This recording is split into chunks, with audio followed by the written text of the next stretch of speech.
Welcome to Cena Pro.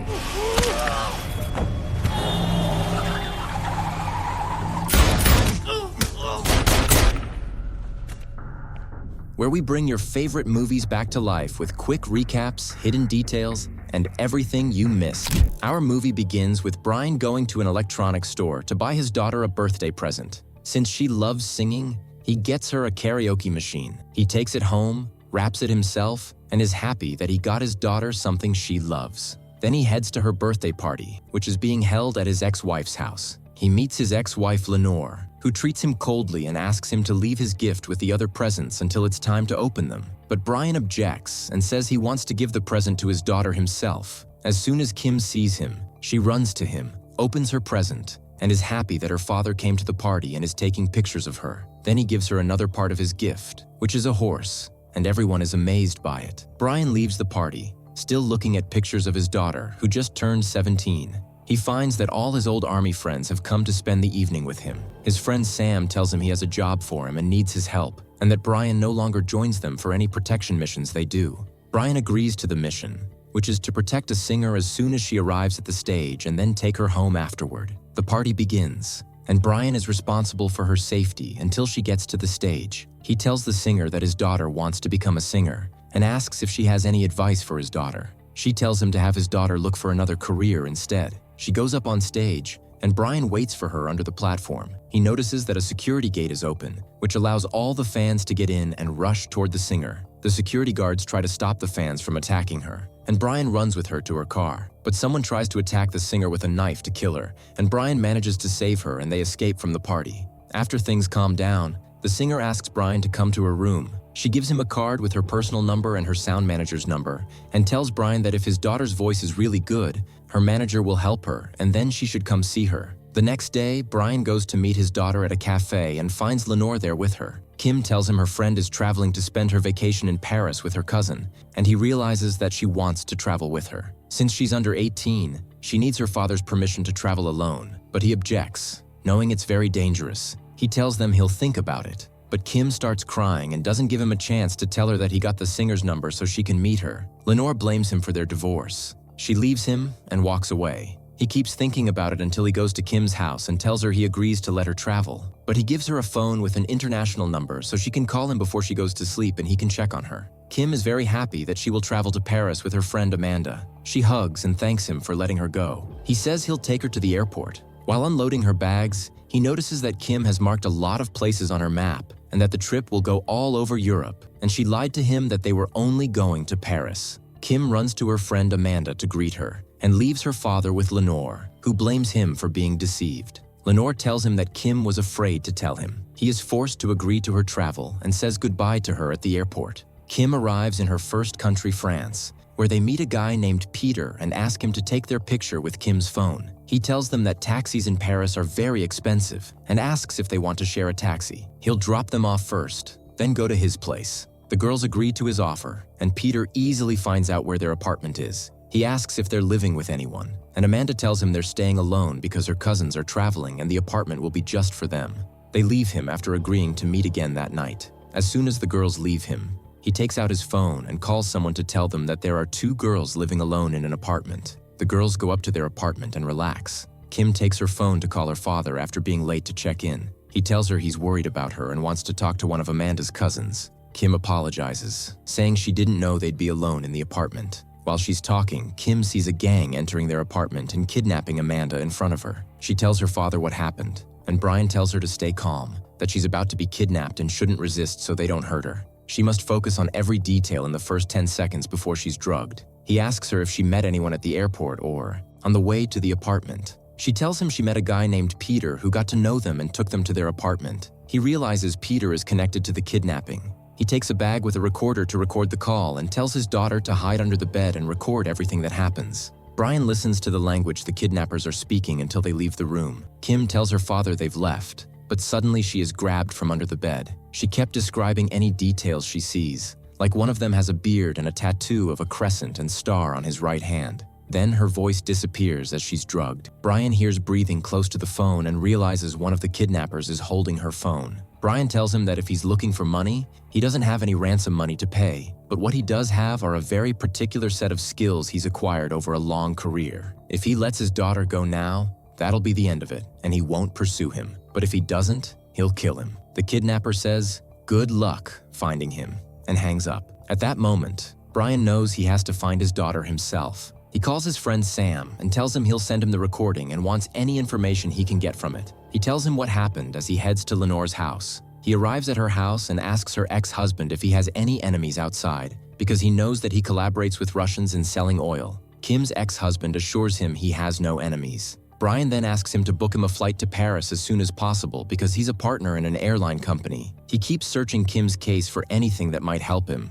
And then he gets a call from Sam, who tells him that the language he heard is a local dialect spoken by a few people in Paris. And the most dangerous among them is someone named Marco, who is probably the one who spoke to him on the phone, as he is the leader of the most dangerous gang in Paris specializing in trafficking kidnapped women. After kidnapping the girls, they make them drug addicts to control them, and then they sell their bodies to the highest bidder in secret auctions. He tells him he only has 96 hours to find her, or else he'll lose her forever and never be able to find her. He ends the call, and Brian manages to get on a flight to Paris immediately to start searching for his daughter. During the flight, he keeps listening to his daughter's phone call until he arrives in Paris. He goes to Kim's apartment and enters through the window. He searches everything inside, imagining how the break-in and kidnapping happened. He finds Kim's broken phone on the ground, takes out the memory card, and plays it in a device to see the photos taken on it. He finds a photo of his daughter and Amanda, and in the glass reflection, there's a stranger taking their picture. It's Peter, the man who met them at the airport. Brian heads to the airport and finds Peter pulling the same trick on another girl. He throws him into a taxi and keeps beating him to make him confess, until Brian is pulled out of the taxi by Peter's accomplice. But Brian manages to beat him easily. He returns to Peter, who escapes onto a bridge. Brian chases him, but a car hits Peter, and he dies. Brian resorts to his friend John for any information about the Albanians. John tells him they have a specific place where they gather. Brian immediately heads there, rents a car with his passport and an Albanian translator, and asks him to wait in the car until he returns. He goes to the place John told him about, causes trouble with a girl there until her pimp comes down to fight him, and Brian manages to plant a spy device in the pimp's clothes. He apologizes to get away, returns to the translator, gives him his device, and orders him to translate everything. They overhear them talking about something called fresh merchandise, and that they are moving to its location immediately. Brian thanks the translator and follows the pimp's car alone until he reaches a construction site where the pimp rents out the girls. Brian enters and searches for his daughter until he finds her jacket next to one of the girls. He beats the man with her and asks the girl about the jacket's owner, but she is too out of it from the drugs she took. He tries to get her to a nearby car, but someone tries to stop him and shoots at him. The others at the site realize someone is trying to steal a girl. They all pull out weapons and shoot at Brian, but he manages to escape with the girl wearing his daughter's jacket. He is chased by the pimp's men and succeeds in getting rid of them all. One of John's men is monitoring all the movements and informs John. As soon as Brian realizes he's being watched, he manages to escape from the person following him. He goes to a hotel he knows, manages to stay there without registering his details, and takes the girl with him. They try to treat her until the next day. John calls Brian and asks to meet him in the public garden. Brian agrees and calls John after arriving, telling him their conversation will be by phone and that he can see him, as he knows John wants to arrest him to minimize the losses and destruction happening. Indeed, John has set up a surveillance unit ready to arrest Brian as soon as they see him,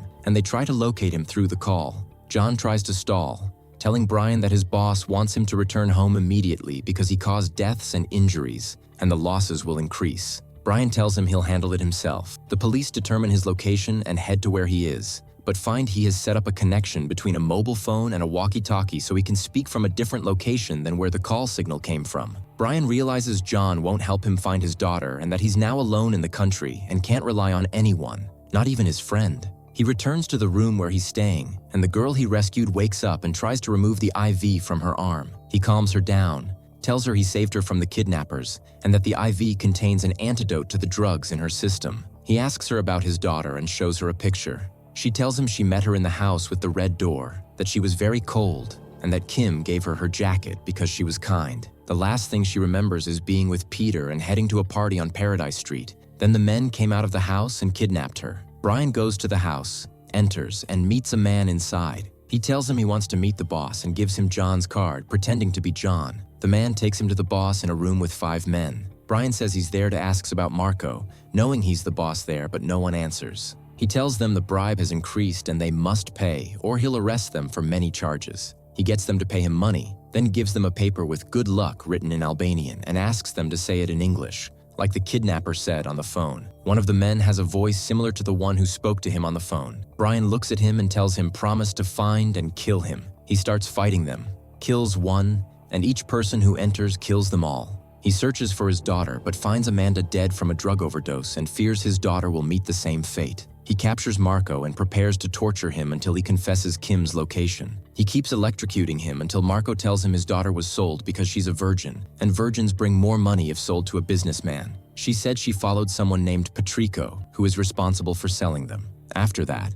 Brian thanks him for his help, then electrocutes him and leaves him until he dies. He leaves to go to his friend John. He meets John at his house in front of his wife. He tells him that he was in a suspicious house, and they allowed him to enter as soon as they saw his special card. This means they are dealing with someone in his office and that he could have helped him from the beginning. John excuses himself to go to the bathroom and comes back again. He takes the gun hidden under the sink and returns to Brian and his wife. John threatens Brian with the gun, saying he will immediately take him to the airport to return to his country. He tells him he will be arrested and thrown in jail. Brian tells him that he forgot the difference between the weight of a loaded gun and an empty one. Brian pulls out his gun and shoots John's wife in the shoulder. He tells him that the next bullet will be fatal if he doesn't help him find out who Patrick is. John gives him his full name and manages to get Brian complete information about Patrick. At that moment, Brian knocks him out and heads to Patrick's address to look for his daughter. He enters the house pretending to be a police officer. He keeps watching Patrick until he sees him going down to the basement of his mansion, and he follows him. He knocks out the waiter serving drinks and takes his place,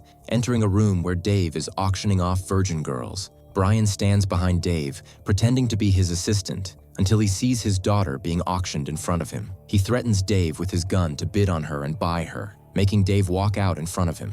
As soon as they leave the room, Brian hits Dave on the head and knocks him out. He wakes up tied in front of Patrick, who asks him about his identity. Brian tells him he is the father of the last girl who was auctioned. Patrick explains that the matter is out of his hands and that it's all just business. He orders his men to kill Brian quietly, but Brian manages to put extra weight on the pipe he's tied to, breaks it, and starts killing everyone around him. He gets to Patrick and forces him to confess the location of the guest who bought his daughter, then kills him and rushes to the yacht before it leaves the port. He sees them taking his daughter onto the yacht and moving away. He keeps chasing the yacht until he manages to jump onto it from the bridge above. He kills everyone on the yacht but gets shot in his side. Brian finally reaches the buyer who bought his daughter. The man is holding her and threatens to kill her if Brian comes closer. Before the buyer can speak, Brian shoots him in the head and kills him. Finally, he manages to rescue his daughter. She runs into his arms, crying, and unable to believe her father traveled and did all this for her and succeeded in saving her. He returns with her to Eleanor, who apologizes for not believing him at first. Brian finally rests after getting his daughter back. After a while, he surprises Kim by taking her to a house she doesn't know. He opens the door for her, and the singer appears. Kim is overjoyed to see her favorite singer in front of her. Brian is happy that his daughter is back. If you liked today's video, don't forget to like, subscribe to the channel, and activate the bell to receive all new updates. See you in the next video.